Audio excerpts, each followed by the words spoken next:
Thank you, Amrex. I'm honored to be on. Thank you for the invitation. I'm sorry I couldn't have come on earlier. As you know, I was mourning my father. But now that we are here, let me be very clear. We are a country that is governed by laws.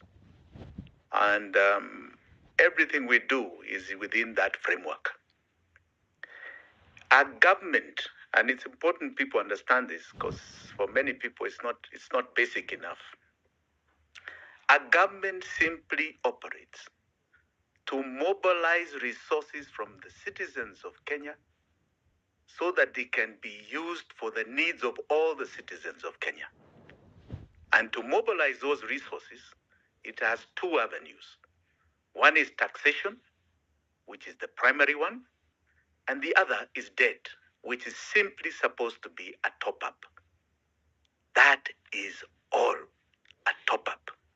In fact, if you read the Constitution carefully, it is very clear that they expect us to have what you call a balanced budget, that we live within our means, the resources we're able to mobilize.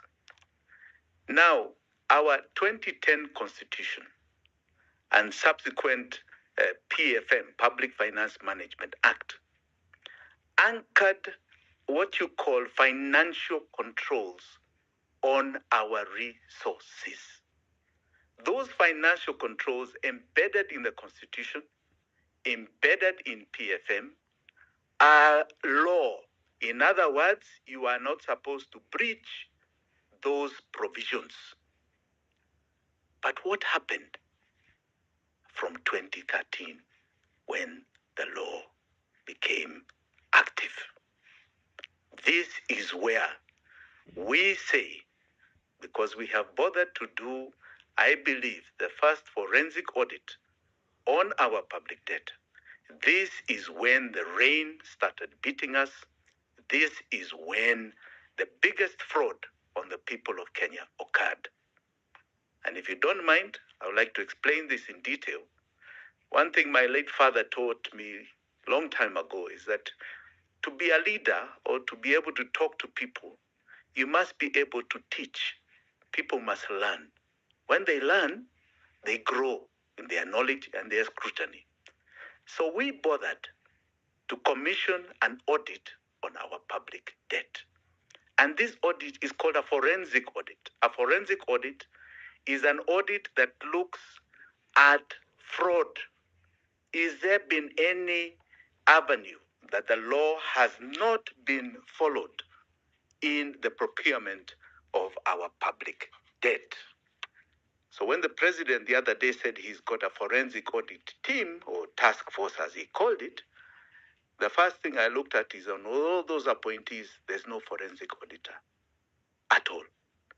A forensic auditor is a very different breed from just a simple auditor. These are licensed people.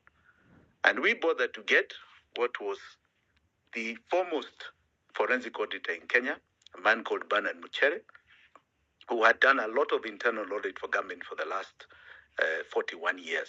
He headed the team, and within, let's say, about 4 to 5 months, he had completed the entire job. These records are public, so there was nothing that was hidden.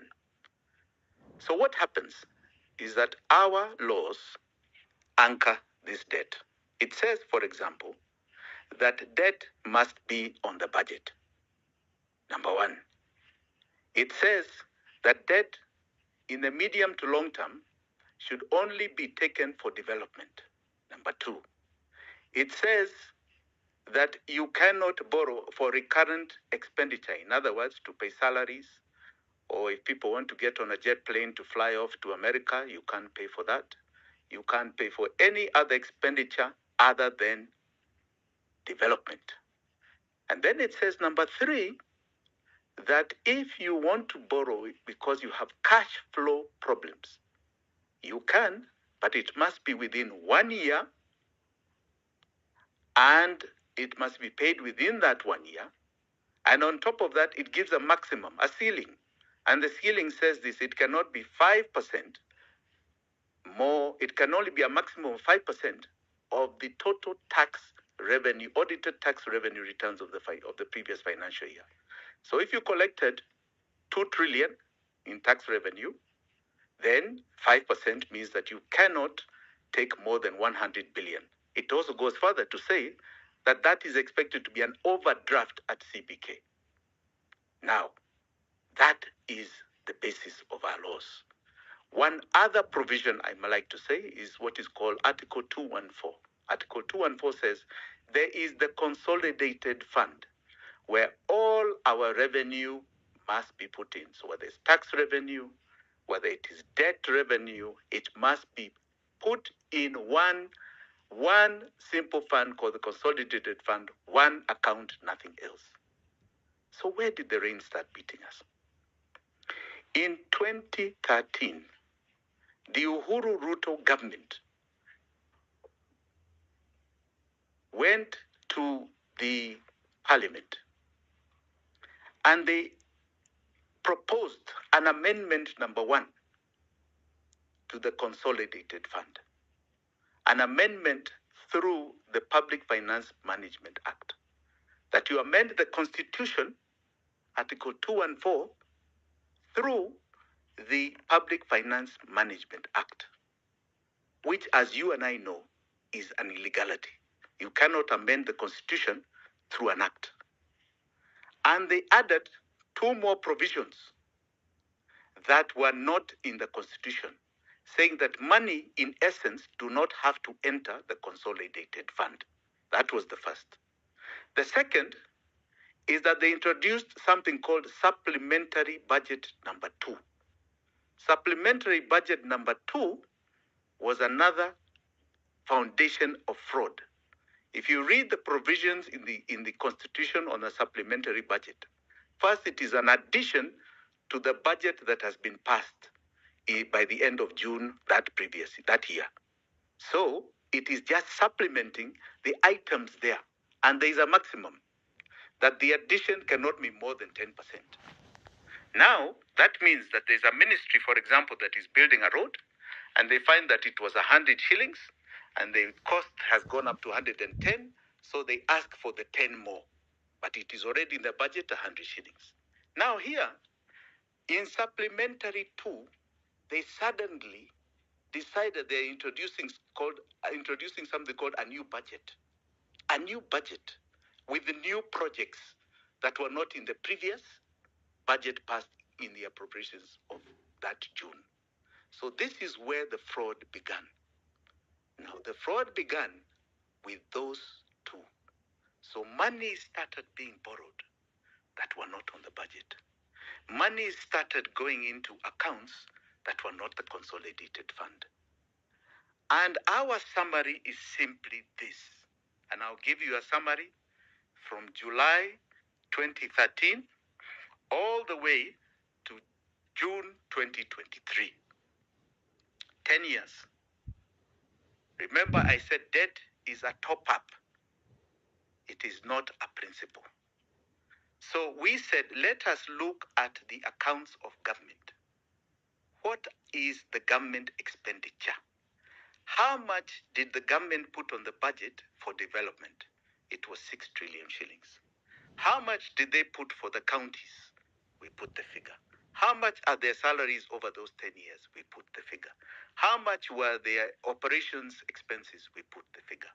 How much were their pensions? We put the figure. One item we removed, because this is what is called a primary balance, we removed one item called any debt payments. So we found a figure of 14.6 trillion. We said, very good. That's the sum total of 10 years. Fantastic. So how much income did we get? How much was KRA stating that they got? All right? So KRA, we did their actuals, not estimates. It's simple math. We calculated simple math, and that figure over that period was 13.3 trillion. So we had what you call a shortage of only 1.3 trillion. 1.3 trillion was the only item that was needed for a budget, for all those budgets of 10 years. That is the top up that was required. That is what many economists like to call the deficit. Nice, simple, clean, 1.3 trillion. So we said, okay, how much did we borrow? We borrowed, Eric, to your shock, a figure of 7.7 trillion over the same period.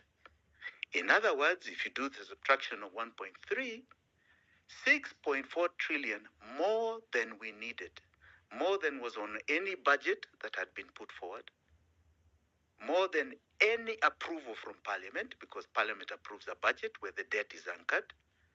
That means that 6.4 did not go to anything for the sovereign called the Kenyan. It is simply a heist. But we didn't stop there. We went on and we said, in the same period, how much money was allocated to debt payments? How much of our taxes, the ones that Kenyans sweat to pay, went towards our debt payments? Our figures had ended because we had done July up to July 2022. We found we had paid 5.6 trillion. To June 2023, we added another 1.4. So there you have 7 trillion. Then this last financial year that has just passed, with the controversial bill that you're seeing people rejected, this last financial year, we paid another 1.8. So that is 9.8 trillion we have paid for debt payments, right? We overborrowed by 6.4. Okay, what are we being asked for today? The figure is 11 trillion. This figure does not come down. When we did our audit in 2022, it was 8.5. Today, it's going to 11 trillion. You now balance it between how much, what the dollar exchange rate is. This is a phenomena that we cannot deal with. This is a grievous fraud, and we are never meant to pay it. It is our chain, it is our slavery. And let me put that slavery in context as to the debt that has been taken.